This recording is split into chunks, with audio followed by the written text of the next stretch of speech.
They possessed a celestial cow named Surabhi, gifted with the ability to fulfill all their desires. This divine cow, Surabhi, is said to be the daughter of Kamadhenu, ultimately slaying the king, as recounted in the Padma Purana. Challenged by the warrior class, Parashurama proceeds to eliminate every member except those from the lineage of Manu and Ikshvaku. Anything that he saw, he hacked up with his axe, including his mother. A man of very volatile emotions. So he went to many gurus or teachers. When he found they did not have what he is looking for, he hacked them.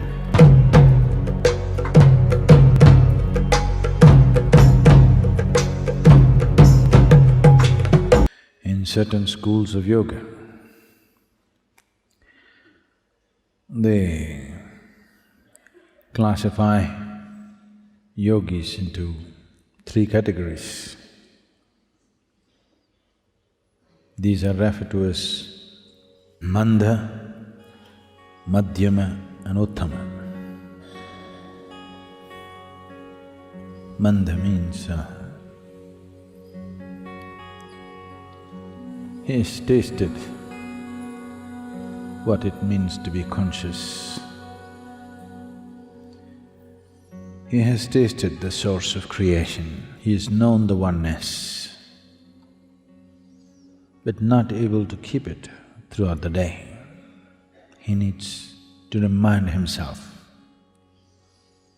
When he reminds himself, when he is aware, he is there.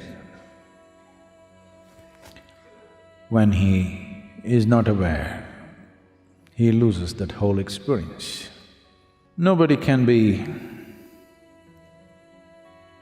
effortfully conscious for 24 hours. If you're making an effort to be conscious, if you can manage it for a few seconds or minutes, it's a big thing. Otherwise it'll go all over the place. So the first stage of a yogi is called Mandha. The second stage of the yogi is called Madhyama, that means medium. He is constantly in perception, but the inner dimension and what's beyond is in perception, but what is here, he cannot manage. You have…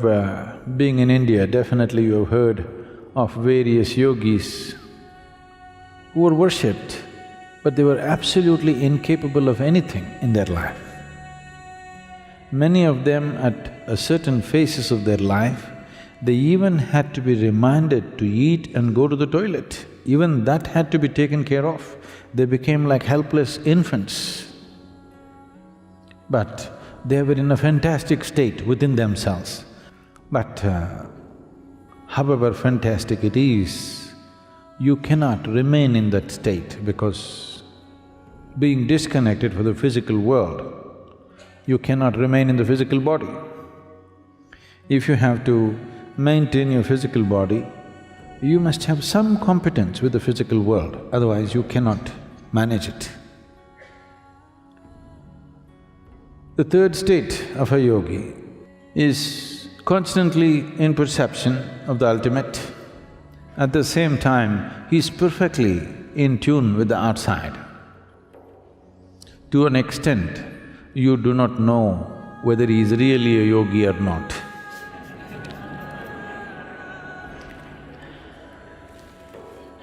Dattatreya, you heard of Dattatreya? Dattatreya? Oh, that's some good news. Because Matsyendranath and Dattatreya have been held as the greatest yogis in the tradition among all a galaxy of realized beings. These two have been held as the greatest among them. Matsyendranath, because of the way he existed, people consider him as the reincarnation of Shiva. With Dattatreya, people around him said he is the reincarnation of Shiva, Vishnu and Brahma at once. This is people's way of expressing it. When they saw something about that person, though he's in the human form, nothing human at all.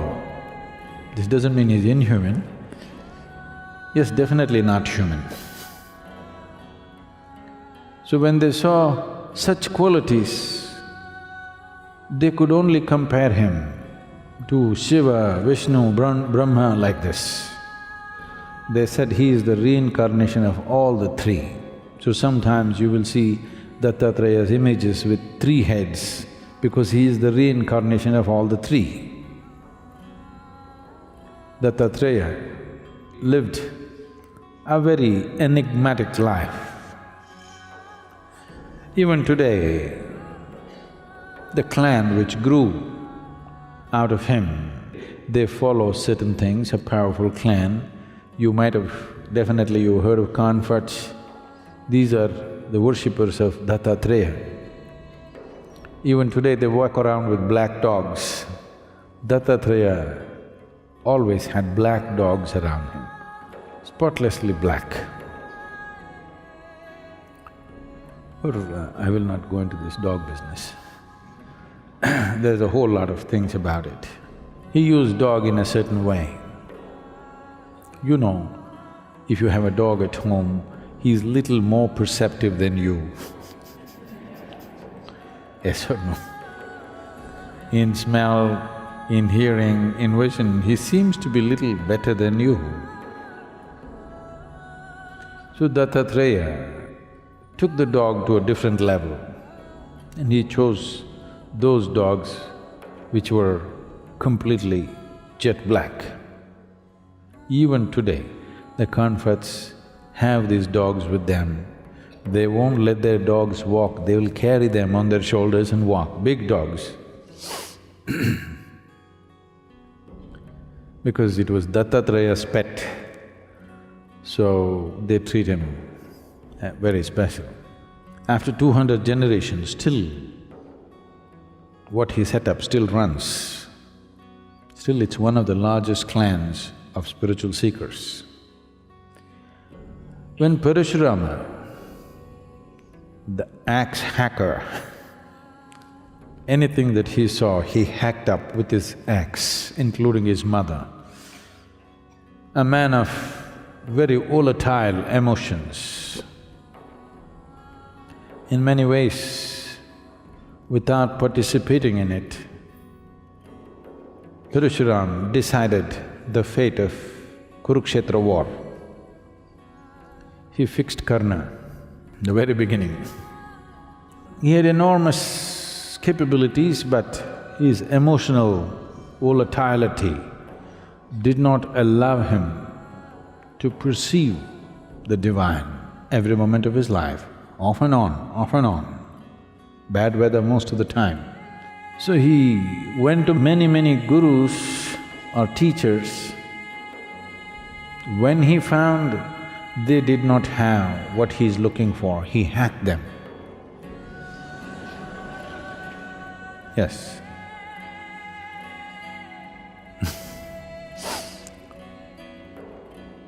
And then he came towards Dattatreya. People told him, Dattatreya is your answer.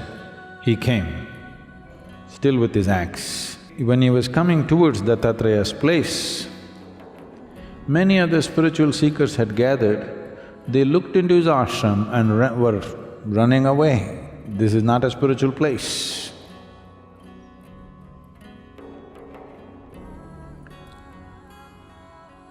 When Parashurama walked in to Dattatreya's abode, he looked.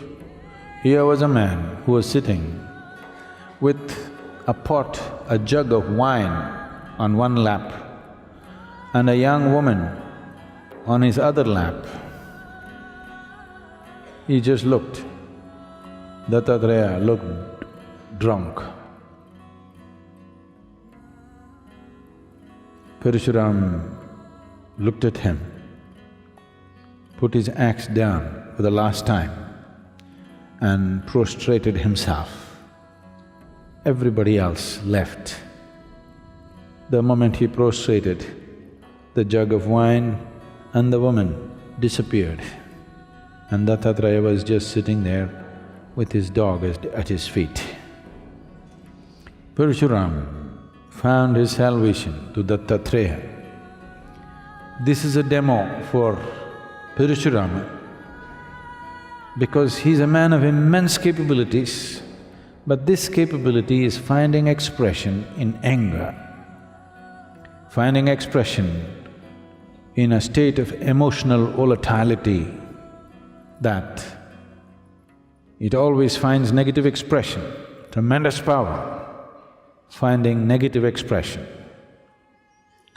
So Dattatreya employed a certain ploy, and when Parashurama could see beyond the wine and the woman and his drunkenness and still know that Dattatreya was constantly in touch with the divine,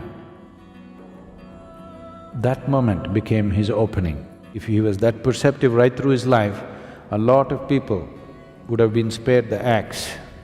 Parashurama is the sixth incarnation of the preserver god Vishnu in Hinduism, commonly referred to as an avatar.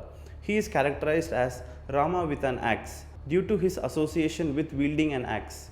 According to Hindu belief, Parashurama is considered one of the Chiranjeevis or immortals and is prophesied to appear during the end of the Kali Yuga to serve as the mentor to Vishnu's 10th and final incarnation Kalki. Born to Jamadagiri and Renuka, Parashurama, a Brahmin, was destined to emerge during a period of rampant evil on earth. The warrior class known as Kshatriyas had abused their power, resorting to violence and oppression. Parashurama intervened by resorting balance to the universe, vanquishing the Kshatriyas warriors on 21 occasions. He is wedded to Dharani, who is believed to be an incarnation of Lakshmi, Vishnu's consort. Parashurama's presence is also noted in the Ramayana, where he engages in conflict with Rama, the epic's protagonist. Additionally, he is mentioned in the Mahabharata as the teacher of prominent figures such as Bhishma, Drona, Rukmi and Karna. In Hindu mythology, Parashurama is depicted as the offspring of the sage Jamadagni and his wife Renuka, who hailed from Janapav as per local belief. They possessed a celestial cow named Surabhi, gifted with the ability to fulfill all their desires. This divine cow, Surabhi, is said to be the daughter of Kamadhenu. A king named Kartavirya Arjuna, distinct from the Pandava Arjuna, discovers the existence of this miraculous cow and desires to possess it. He demands it from Jamadagni, who refuses. In Jamadagni's absence, the king forcibly seizes the cow. Upon Jamadagni's plea for its return, the king strikes him fatally with his fist, leading to his demise. Upon learning of this injustice, Parashurama became enraged. Armed with his axe, he challenges the king to combat. They engage in battle and Parashurama emerges victorious, ultimately slaying the king, as recounted in the Padma Purana. Challenged by the warrior class, Parashurama proceeds to eliminate every member except those from the lineage of Manu and Ikshvaku. Having effectively purged the world of Kshatriyas, the formidable son of Jamadagni then conducts the Ashwamedha sacrifice. He allocates the earth's 7 islands to prominent rishis of Brahmin caste, signifying their stewardship. Subsequently renouncing worldly affairs and his violent past, Parashurama retreats to the hermitage of Naranarayana to devote himself to penance. This legend likely reflects the ancient conflict between the Brahmin caste associated with knowledge and religious duties and the Kshatriyas caste known for their roles as warriors and enforcers. Encounter with Rama. In the Ramayana, during Rama's journey back to Ayodhya with Sita after their wedding in Mithila, the group encounters several ominous signs like an earthquake and dust storm. Amidst these signs, Parashurama appears before them. After accepting the offering made to him, Parashurama challenges Rama to a contest, asking him to demonstrate his strength by stringing Parashurama's own bow Sharanga and firing it. Despite Dasharatha's plea to spare Rama this challenge, Parashurama insists, narrating the divine origins and history of the bow to appeal to Rama's warrior spirit. Rama successfully strings the bow, causing Parashurama to lose his divine power. Humbled, Parashurama acknowledges Rama as an incarnation of Vishnu and asks to return to his hermitage at Mount Mahendra to practice yoga and accumulate merit. Encounter with Bhishma. In the Mahabharata, Parashurama intervenes on behalf of Princess Amba, promising to instruct his disciple Bhishma to fulfill his duty and marry her after she is abducted. When Parashurama arrives at Kurukshetra, he sends a message to Bhishma, who pays his aspects to his guru. Parashurama commands Bhishma to marry Amba, but Bhishma refuses, citing his vow of celibacy. Enraged, Parashurama threatens Bhishma with death. Despite Ganga's attempts to stop the conflict, the battle between Guru and disciple ensues for 23 days without resolution. On the 24th day, at the insistence of the sage Sarada and the gods, Parashurama ends the battle, declaring it a draw. Parashurama advises Amba to seek Bhishma's protection, but she rejects his counsel, determined to achieve her goal through asceticism. There are various legends surrounding the origins of Western coast, both geographically and culturally.